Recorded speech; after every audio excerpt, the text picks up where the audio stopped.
Jennifer, welcome to Market Movers. I'm excited to have you here today.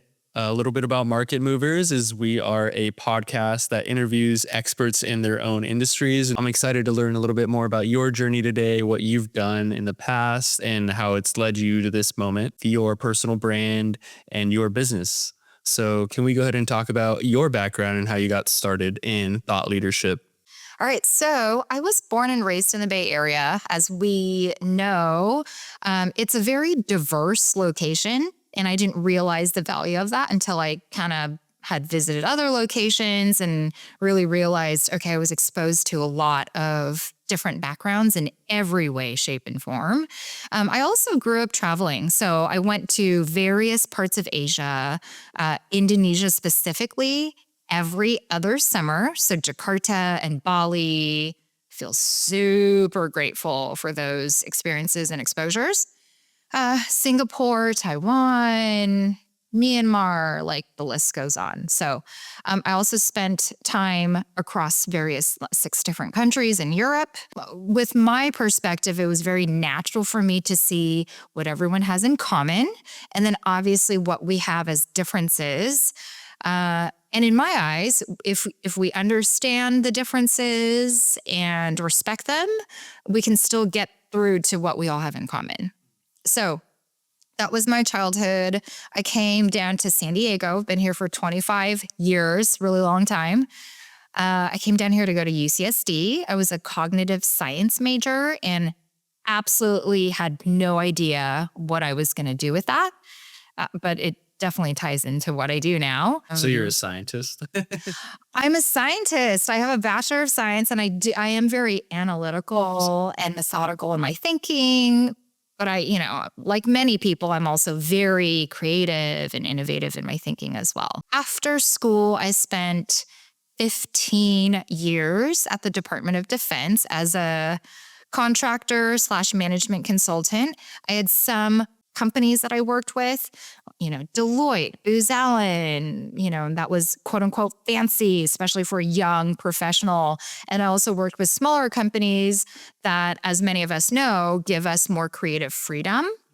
And you get to wear more hats and learn more, but there's less in way of standards. But, I got to see both sides. In the timeline there, did you start at the big agencies or did you start with the smaller ones? I started with the big agencies. So you were right thrown into the fire. Yes, you hit the nail on the head. Yeah. And I think with a lot of career advice, we do hear from others to say if you start with the big agencies, that's fantastic, because then you get to train yourself towards a standard, whether it's in the company, behaviorally, work product, etc. So I was able to take those high standards and then, relax them in some way with the smaller companies as well.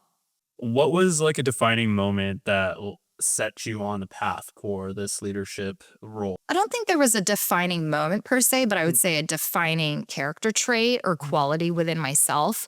I felt, I always felt connected to people, and I always felt like this desire to support people's potential and progress ever since I was in elementary school.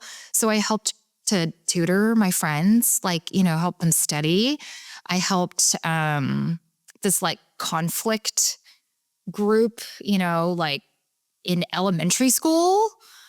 And I always was really grateful to hear that people felt proud of themselves in getting certain grades on tests after they studied with me. And so I kind of just felt like it's something there on a teaching level, on a connecting level. And just that thread of coaching or supporting people with their progress had continued through my entire career, because I think it's just part of who I am. Sure. It was like a motif or a theme that kept reoccurring. Absolutely. In any setting I was at, I was always looking at things from that perspective. What was a shift when you realized okay, I'm going to go from the Department of Defense into, you said, real estate? How did that shift for you? Yeah, great. My experience with the DoD was very difficult for me in particular. A lot of the work I did, I could pick up on an intellectual and production level, but I never loved it. Nobody as a child says, oh, I want to grow up to be a defense contractor. Like it just wasn't in my heart of hearts. So even towards the end of that career, I would say that I grabbed the golden ring of that career. But the industry wasn't my favorite, right? So I was by chance listening to Bigger Pockets podcast, which a ton of people are aware of.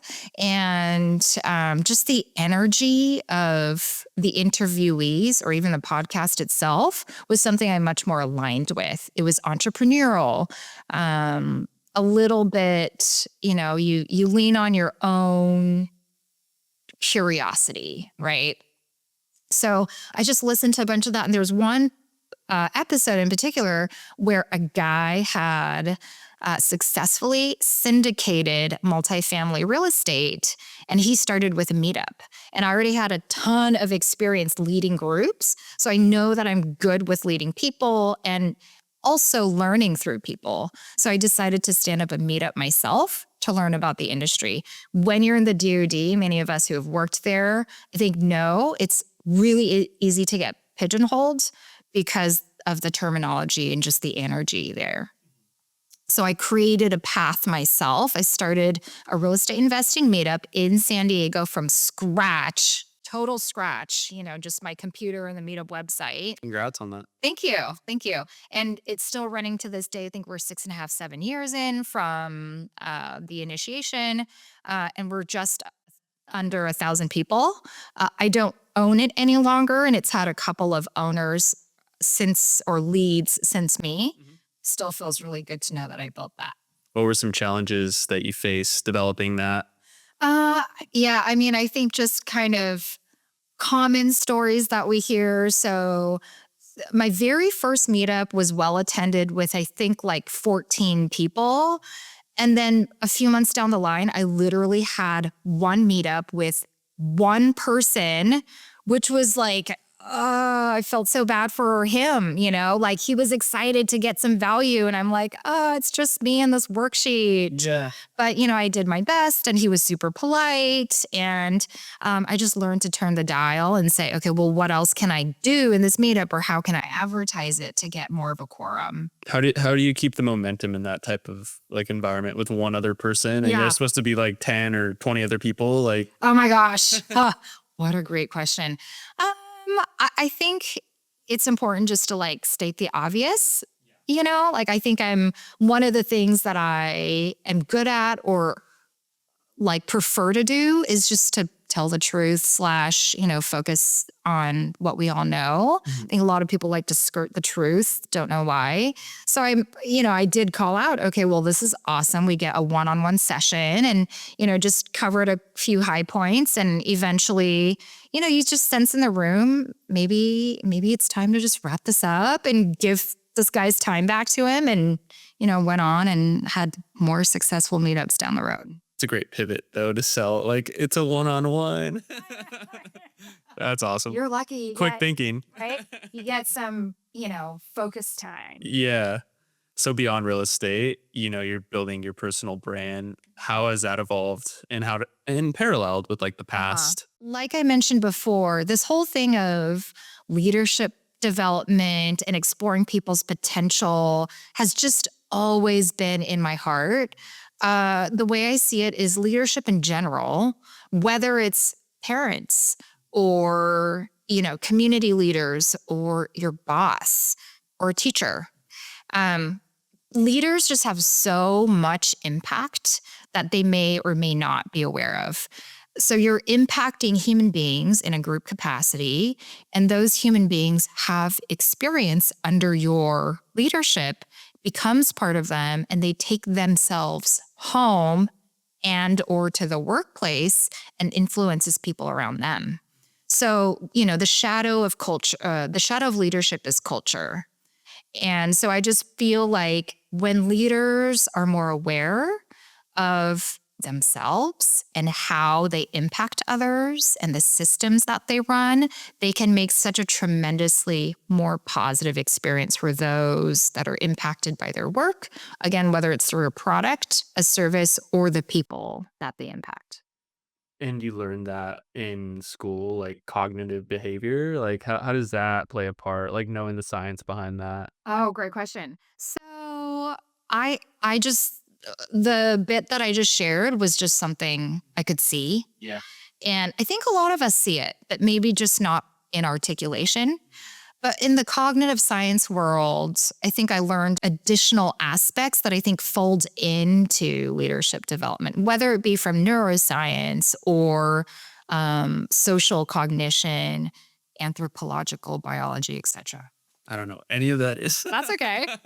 That's cool. I do. But you have like the proof, right? So Oh, when you're thousand teaching percent. someone, Thousand yeah. So percent. it's more Yeah. than just like, when you sign up for something, it's like, oh, I had this experience in life and now I feel like I want to lead someone because of it, Uh-huh. right? But like you actually have that genuine proof, degree, backing, Yeah. science. I love that you said that. Yeah. For me, it's not just like, oh, I had good results leading a couple of people, and that's why I want to do leadership development. I definitely have those good results. But to your point, I have the cognitive science bit that circles back to a lot of the leadership development content. And because I'm so passionate about it, I've read so many studies that are I like to lean on stuff that is very well proven. So, for instance, um, data for companies that have outperformed their competitors, and that data was gathered over like a 12-year period. And these companies continue to outperform their competitors. So that's just really saying something. You can't ignore 12 years of data. Or even when it comes to change management efforts, I would say like maybe like 95% of people out there who even know what change management is.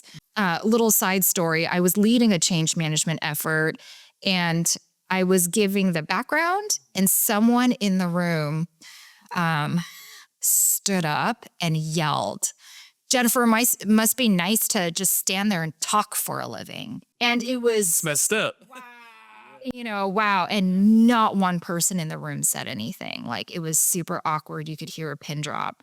So I kept going with it. Sure. Although, because I'm passionate about the work and I like to be data and science driven, the method I used had a measuring tool. Boston Consulting Group had created and used this tool over 1,000 studies or cases in their consulting group to measure an organization's aptitude to be able to undergo and successfully complete change management efforts. So I did that. I also took that one guy into the office, like a closed door office on the Monday after he had that little situation. And I just said, hey, what was that about? Which is super hard for me. I was super nervous and I was young. I was like, I'm still young, but I was in my like early 30s or something. I was like, what was that about? And he felt a little nervous. He said, sorry about that. Something I'm working on. And he said, every single change management person I've worked with has wasted our time. And so I said, thank you for sharing that with me. I have science-backed methods I'm using. Can you give me a chance? And he said, yes, I can. And I swear to you, I really like the guy. Strong, focused, results driven. Yeah. So am I. So I said, give me a chance. And as our project went forward, he became one of my greatest allies. And he wrote a testimonial on my LinkedIn. That's great. His name is John Clausen. John, if you're listening to this, hey, what's up? It's good to shout you out. Nice. So confrontation is never easy. It's never easy, but it's Yeah. so important Yeah. in many cases. Imagine if I never said anything in that group of leaders, how would my efforts be perceived and or not supported, etc. We can read between the lines there. How have all of these, I guess, events or moments like led through the breakthrough to what you're currently developing? I think, experience is everything. When I was younger, I didn't really understand it as much as I do now. But on top of my passions, on top of my studies, the experiences just let me have more confidence and edify my ongoing passion and intellectual, like, rigor, if you will, for leadership development. So it's just something that clearly has stuck with me for over 15 years of professional practice. And I'm just, super excited to continue impacting more and more people. Talk a little bit about what you're doing now, Vast Leadership. What hmm does that offer? Vast leadership development. I have two primary bodies of services. So the one, monthly leadership groups, they are masterminds technically. I personally don't love the word mastermind because I think it's a little overused. But anyhow, a group of smart, driven, passionate professionals who are smart, small business owners, self-employed folks. And if it's in a bit bigger company, maybe like a small to medium sized company, director level and up, and typically anyone commission based also. And so the group capacity is 16 people, total of 2 people per industry, so that you have a good variety of perspectives. The goal I have there is to allow us to learn in a very raw manner. So it's obviously not through books, it's through people who have gained results and through experience. So we do issue resolution, we have accountability partnering, and perspective stretches. How do you differentiate your process from the rest of these leadership type groups? Such a great question. I will say that by this point in my career, I know that I bring a special energy and intellectual rigor and creativity into the group.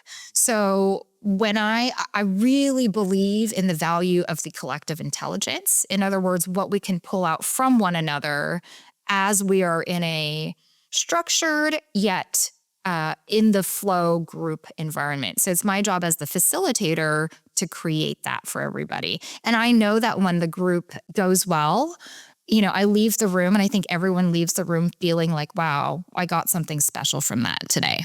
So the second like bundle, if you will, of offerings through Vast Leadership Development are in-person trainings, facilitations, workshops, and team buildings. So that's anywhere from like the feel good rah, let's get to know each other.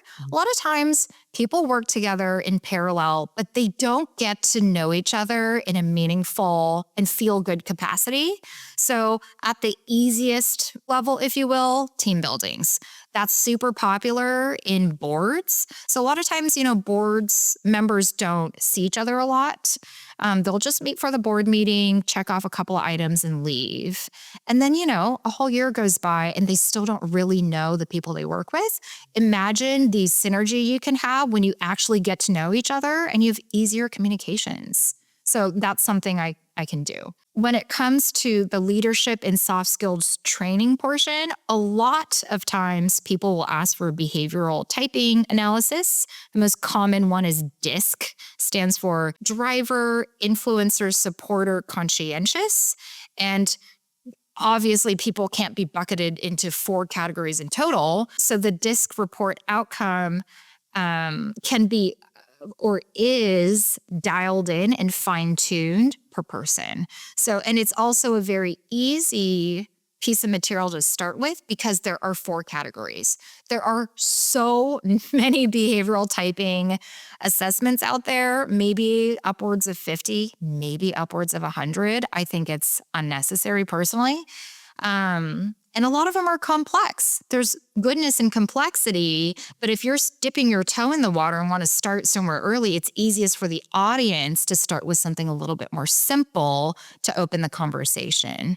And I also in this, in company capacity, I'll also lead initiatives, the change management bit, which I spoke to. I can do process documentation, process leaning, organizational design and redesign. So again, I'm just super passionate about the vast, no pun intended, applications of leadership development. So is this centered towards like C-suite executives within a company, or do you help all types of employees at all levels? I would say all levels. And I really appreciate you asking that. The one thing I can do that I just like the magic, doesn't turn on, if you will, I can do, but I don't do one-on-one coaching. Although I have people who come to me over and over again with very specific questions that are, executive development related, I think my magic comes in the group facilitation capacity. So I love meeting with people literally of all levels.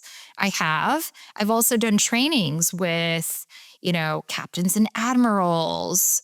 In the military, obviously. I've also done trainings with unionized workers who are working on the poles and in the field and digging ditches. I like to consider myself to be somebody who's very flexible in my ability to connect with people. I think that comes with my energy and just my genuine passion for connecting, in addition to just, the experience and intellectual knowledge I have on leadership development.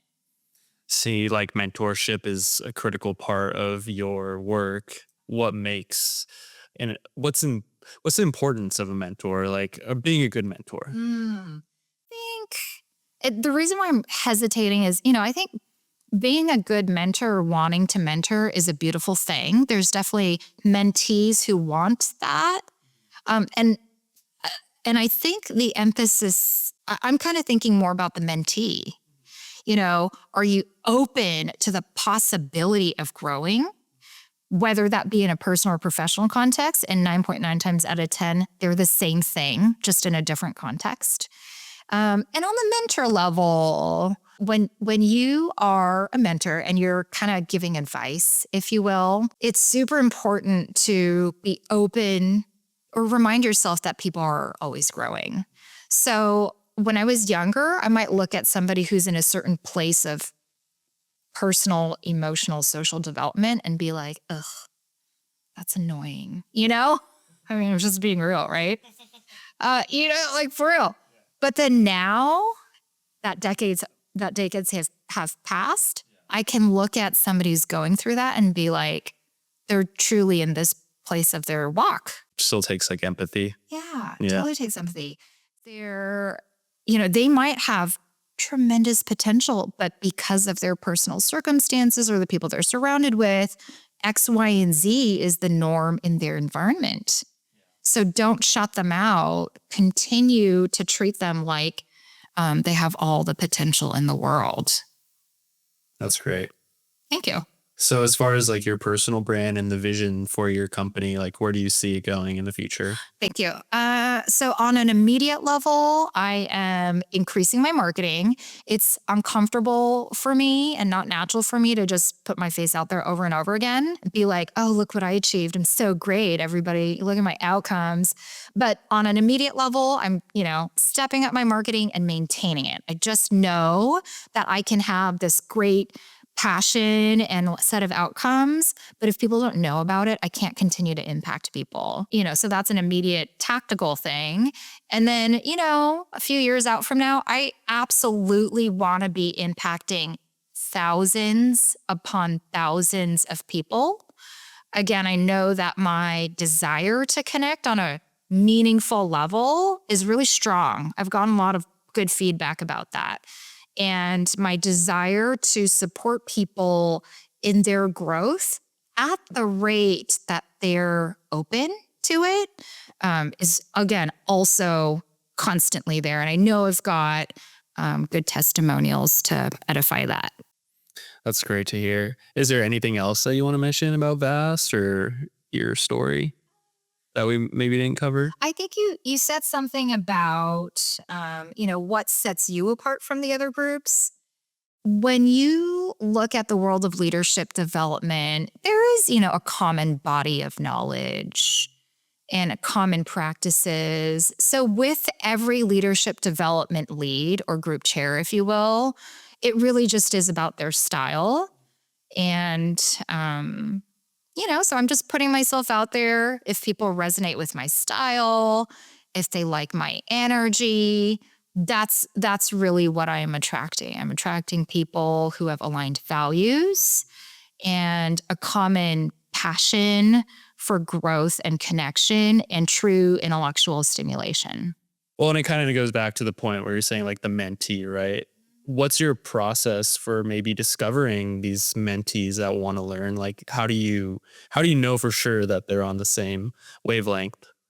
I think it really comes to me in how they're participating in the conversation. Are they leaning in? Are they asking questions? How much discussion is there in the room? Soft skills and leadership skills are super personal. They're super internal.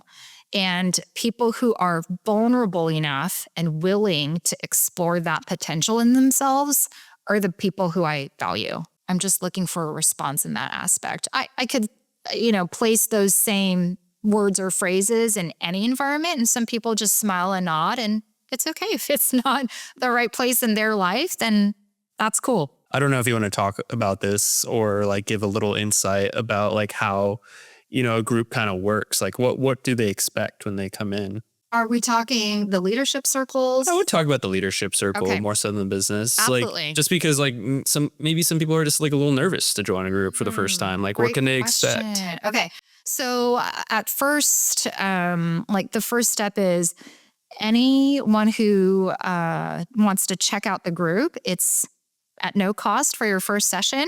So you can experience it on your own. You bring up a really good point in terms of there might be nervousness. A lot of times when you're asking people, hey, do you want to join something like this? A lot of people feel like a sense of, what is that phrase? Like imposter syndrome? Sure. Yeah. So they might be like, oh, I'm a leader. I've had that my whole life. I know, right? Don't we all? Oh my gosh, I swear. A lot of people, regardless of how much they've achieved, because even though there's like master's degrees and whatnot, a lot of it's internal. So you're like, am I on track? Am I not? Am I really going to be able to provide value? So I say, just check it out. Yeah. Totally just check it out. And do you do like a one-on-one before? Like you meet them? I like to do a one-on-one before. Yeah, just kind of break the ice. So exactly. Yeah. So they can get comfortable with me and just see what I'm about before they step in and check everything out. That might not be something that like continues forever, but is this something that you're for sure doing right now?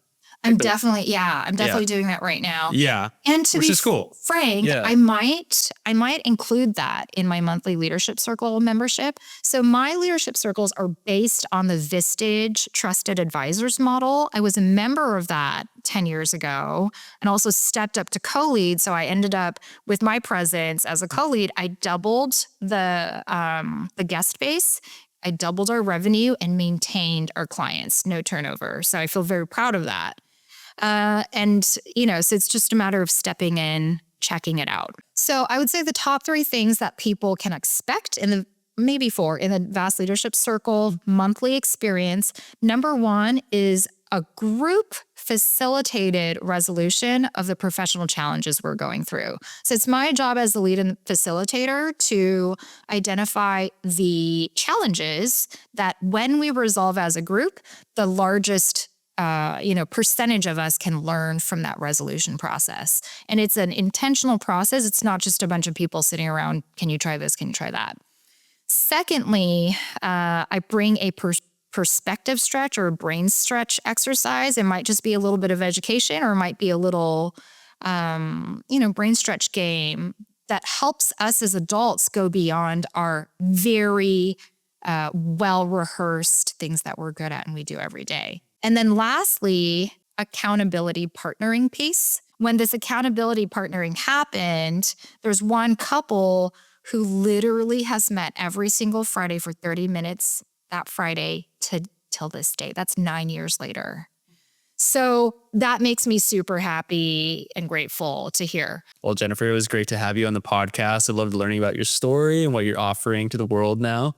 And I'm happy to be a part of it. I'm happy to be a part of VAS. Thanks for, allowing me in. And Absolutely. I appreciate the invitation. I so appreciate you. I'm sure you know, and I think I have mentioned it, but you come across to me as so humble.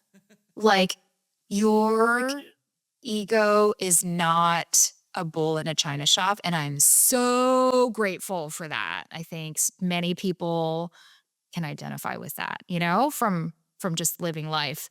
Um, and then in working with you for a short period of time already, I can tell you are quick moving, incredibly intelligent, and super talented. So I Thank you so much. appreciate all of that. Thank you. Yeah. I really appreciate that. Yeah. Well, go ahead and give a shout out to your company, where we can find you, your LinkedIn, Sure. website. Yeah.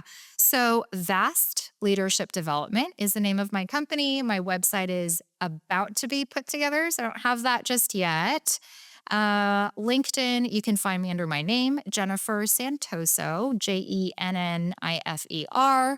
San like Nancy, Toso. And, just message me there. I'm pretty there all the time. My current email is jsantosa@gmail.com. Okay, great. And I just want to give a shout out. Anyone that wants to elevate their leadership level, then marketing and anything expertise, give Jennifer a shout. Thank you.